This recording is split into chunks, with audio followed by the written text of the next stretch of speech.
대장, 대한민국 국군의 최고 계급입니다. 그리고 대한민국 육군의 수장인 육군참모총장. 대장이자 육군참모총장이었던 그는 부하들에게 납치되었고 모진 고문을 받았습니다. 그러고는 이등병으로 강등되는 굴욕까지 겪으며 억울한 묵살이를 해야 했습니다. 영화 서울의 봄에서 배우 이성민이 연기한 정상우 육군참모총장의 뒤이야기입니다. 정상우 육군참모총장은 실존 인물인 정승화 육군참모총장이 모델입니다. 전두환이 하나회와 함께 12.12 쿠데타를 일으켰을 때 납치되었고 이후 육군대장에서 이등병으로 강등당하는 등 수모를 겪었었던 인물입니다. 1979년 12월 12일 전두환은 자기 직속 상관인 정승화 육군참모총장을 납치하라고 보안사 요원들에게 지시했습니다. 그리고는 최규하 대통령을 찾아가서 정승화 육군참모총장 체포에 대해 동의하라고 윽박질렀습니다. 이때 전두환은 정승화 육군참모총장이 박정희 대통령 사망사건에 연루되었다는 구실을 댔습니다. 박정희 전 대통령이 김재규 중앙정보부장의 총격으로 사망한 12.6 사건 당시 정승화 육군참모총장은 사건 현장에 있었는데요. 전두환은 이 사실을 트집잡아 정승화 육군참모총장이 12.6 사건 당시 김재규와 공모했다는 각본을 써낸 것이죠. 전두환의 휘하 병력이 정승화 육군참모총장을 납치하면서 12.12 쿠데타는 시작되었습니다. 당시 정승화 육군참모총장이 끌려간 곳은 보안사 서빙고 분실. 군사정권 시기 고문으로 악명 높은 곳으로 앞서 김재규가 고문당했던 곳이기도 합니다. 이후 쿠데타고는 서울 시내 요인 및 주요 시설을 점거했습니다.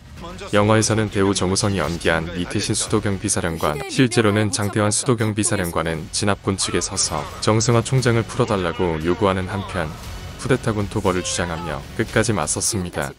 그러나 장태환 수도경비사령관이 체포되면서 12.12 쿠데타는 쿠데타군의 승리로 막을 내렸습니다.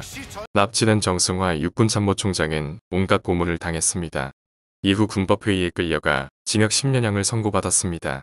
뿐만 아니라 보충역 예비역으로 강제 편입되어 군복까지 벗게 되었습니다. 더욱 충격적인 것은 그가 이등병으로 강등되었다는 것입니다.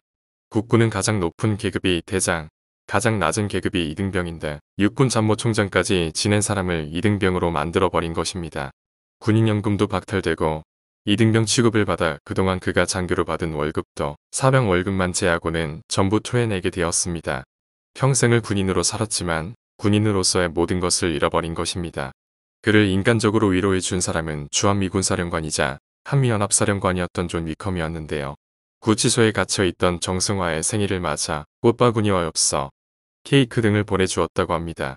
이후 정승화는 육군교도소, 이른바 남한산성에 갇혀 징역형에 처해졌고 형 집행정지로 풀려났지만 그의 명예는 되찾지 못하고 있었습니다. 그는 1987년 6월 항쟁을 계기로 부활했습니다. 박종철 고문치사 사건 이후 전두환 퇴진 여론이 높아지는 가운데 여당의 대통령 후보는 노태우로 단일화되어 있었습니다. 반면 당시 야당은 통일민주당의 김영삼, 평화민주당의 김대중 등으로 분열되어 있었습니다. 이때 김영삼은 자신이 이끄는 통일민주당의 부총재로 정승화를 영입했습니다. 일찍이 전두환의 야욕을 내다보고 이를 방지하려 했고 전두환에 의해 갖은 고초를 당했던 정승화를 영입함으로써 김영삼의 지지율도 한때 1위까지 올랐습니다. 노태우 당선 이후 예비역 대장으로 복권되었고 훗날 김영삼 대통령 시기에 전두환, 노태우가 대통령 특사로 풀려나자 크게 비판했다고 합니다. 정승화는 2002년 6월 12일 사망했으며 그의 장례는 육군장으로 치러져 당시 대한민국 육군의 모든 부대는 조기를 개항했습니다. 그가 남긴 책으로는 12.12 사건 정승화는 말한다. 대한민국 군인 정승화가 있습니다.